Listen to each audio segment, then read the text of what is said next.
this video I will be making a 1910s corset. This is the second video in my 1910s project series, so you can check out the playlist and my first video about post-Edwardian combinations here. And corsets in 1910s differ a lot from our standard Victorian corsets, both in shape, in structure, the ways that they were made and things like this. The most noticeable thing is that the silhouette in the 1910s became much more slim, natural, elongated even, so did become the corsets.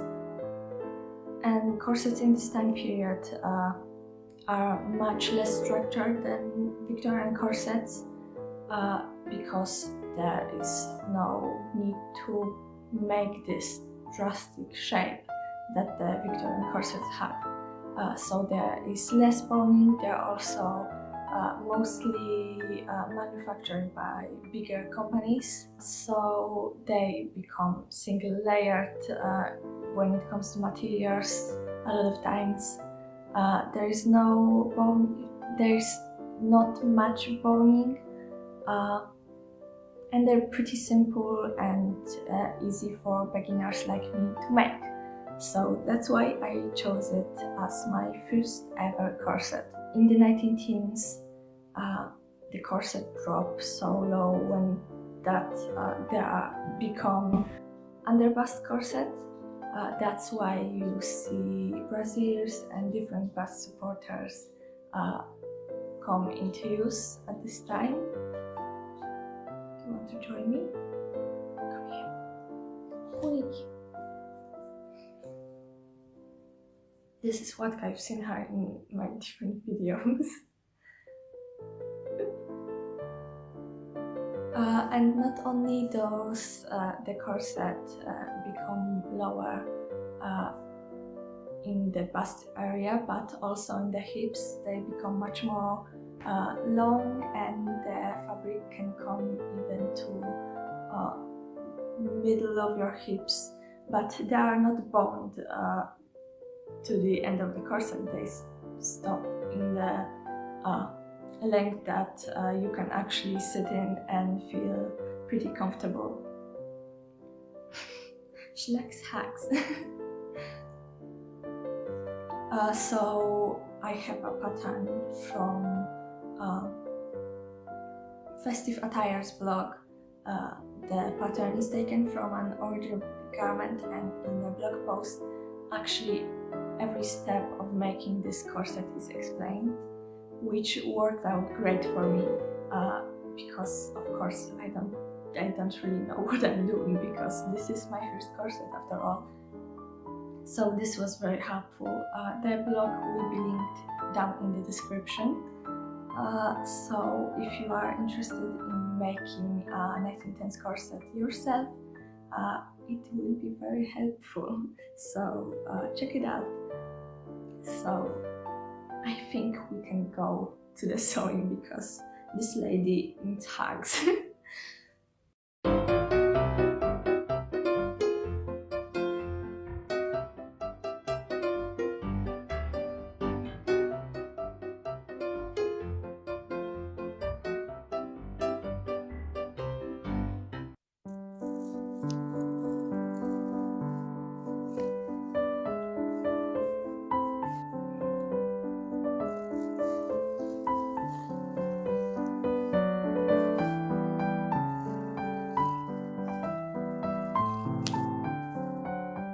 I cut out my pieces from a cotton coutil. This fabric doesn't stretch much, so it would be great for this corset.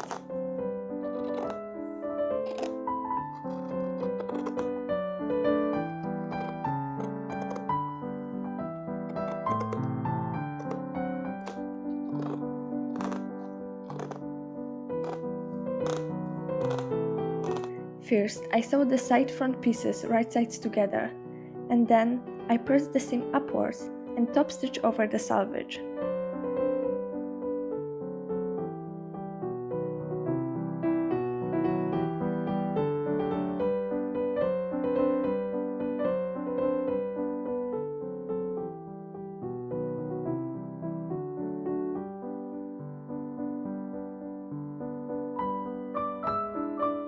All the pieces are assembled the same way, but the front and back seams are pressed towards the front and the side seam is pressed toward the back.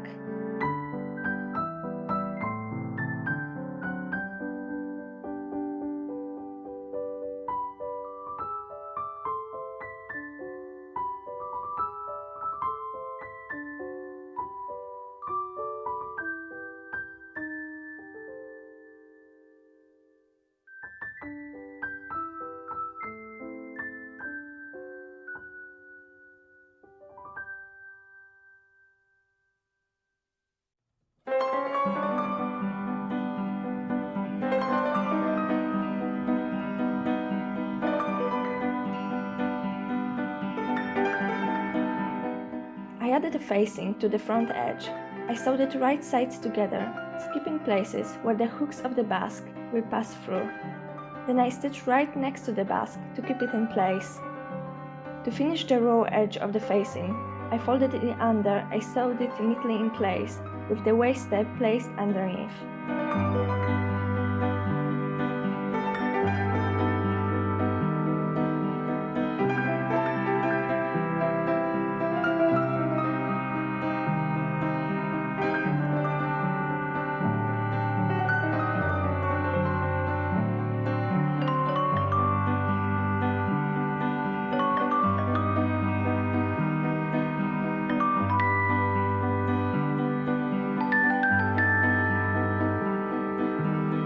The first time I finished the front edge, it turned out pretty wobbly, so I had to rip it all out and redo it, but at least now I'm satisfied with the result.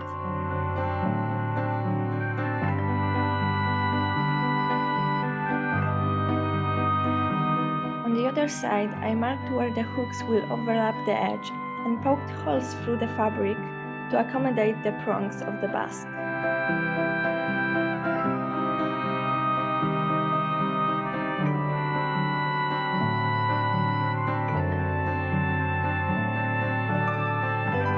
After that, finishing the edge is the same as for the other side.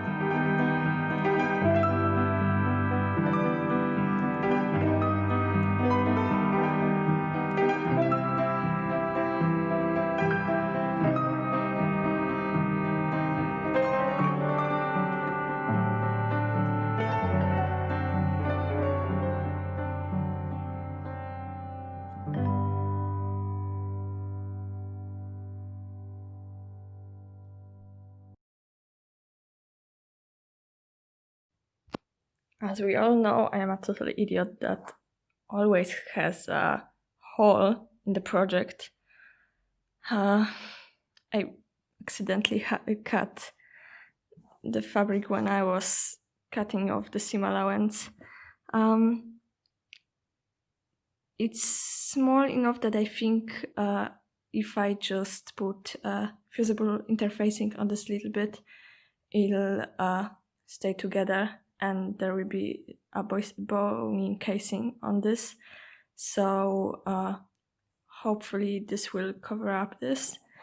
There's also I did a cut here, but I don't really worry about this one because the finishing of the edges here will cover this, so I just need to deal with this thing and hope I won't cut anything when I cut the rest of the seam allowance. So to cover up that hole, I ironed on a bit of fusible interlining just on this bit, and then I did my best to stitch it together. But the greatest thing about not really cutting a hole in the fabric, but the greatest thing I have discovered after cutting this, that the lace that will go on the corset later will actually cover it up, so I don't have to worry about this monstrosity.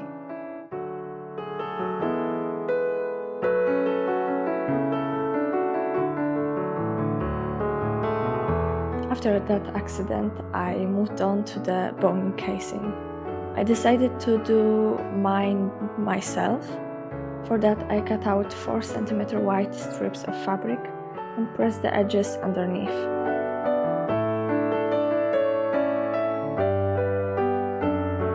I basted the casing to the corset to avoid any different accidents than I already had.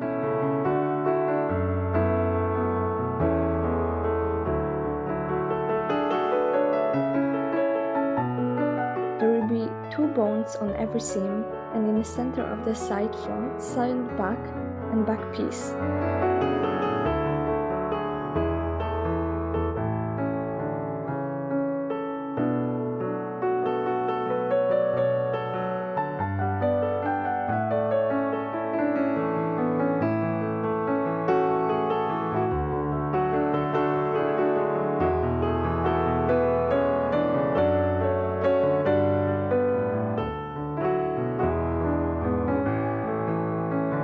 After I basted everything in place, I sewed the boning casing by machine and ripped out the basting stitches.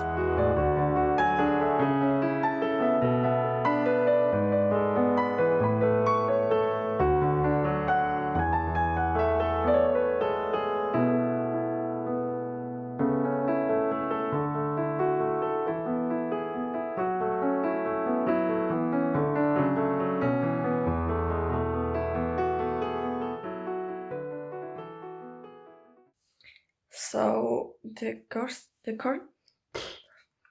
corset is almost done. I need to sew the back lacing, and for now I just pin it in place because I already took out like 1 centimeter from each side and it's still kind of loose on me. I mean, if it was a dress, I would be I would leave it like that, but because this is a corset and I still can very comfortably take like 1.5, maybe even 2 centimeters from each side, I'm going to do that because I don't want to be too loose because it just kind of misses the point of a corset. Even though it doesn't cinch me at all, it's not supposed to cinch me at all, but just if I can get it to fit my body more closely than it is at the moment, then I'm gonna do it. So I'm gonna experiment a little bit with taking this in even more, and then I'm going to finish the back edges. So turns out that I had to take in from the back much more than I thought, 3 centimeters from each side, and this made this boning channel very close to the edge, and the back should be ending with a boning channel, eyelets and a boning channel. So I won't have enough space to do that on its own, but because this boning is so close to the edge now, I think it'll just function for as this second boning channel, so it will be a boning channel, eyelets, and this boning channel that already exists there. I mean, it's not correct with the pattern, but it will sit okay on me this way, and I guess my mock-up just wasn't close enough because I just didn't take it in enough, but I think it'll work out in the end, so that's what I'm going to do. Next, I finished the back edges. To do that, I folded the excess fabric inside and sewed right next to the edge. Then I made another line of stitching to create a boning channel. To finish the raw edge, I folded the excess fabric under once more and stitched it in place.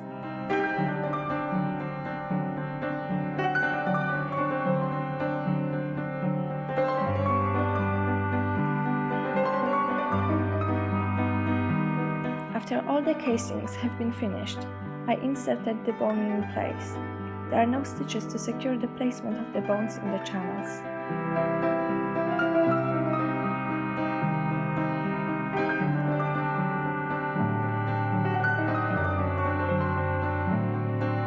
finished top and bottom edges with binding.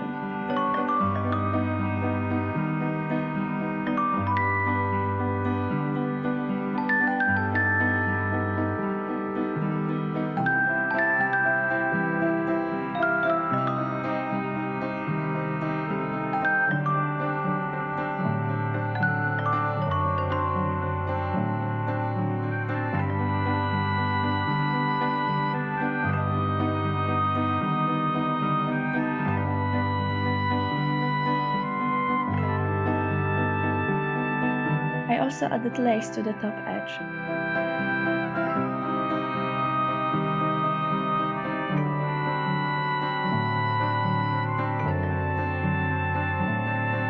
One of the last steps was adding grommets to the back. I poked holes for the grommets with a knitting needle.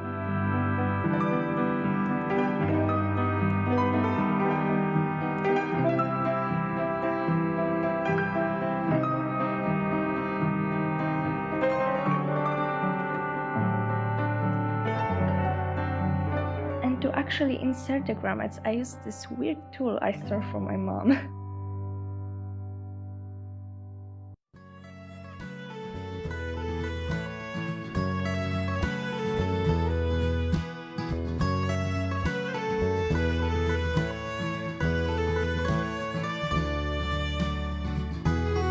In the front, I added a few hooks and eyes to close everything shut.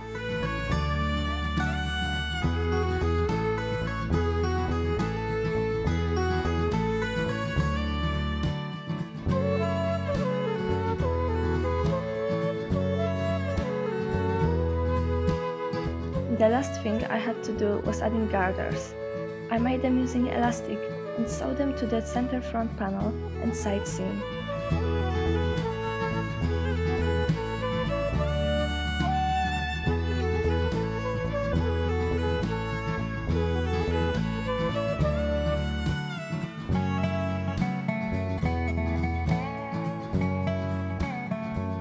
And after that, the corset was finally finished.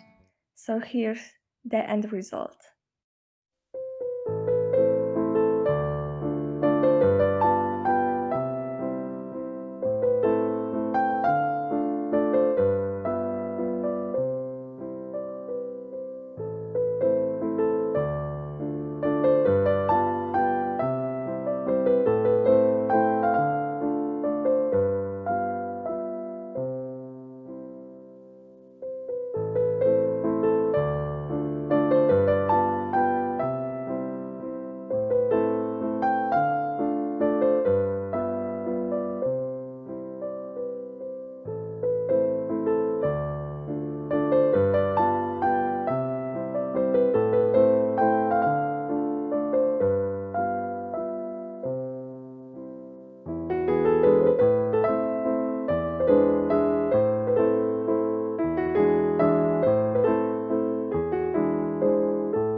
If you're watching this when this video comes out, then I wanted to wish you happy holidays and a happy new year, and I hope I see you in the next video.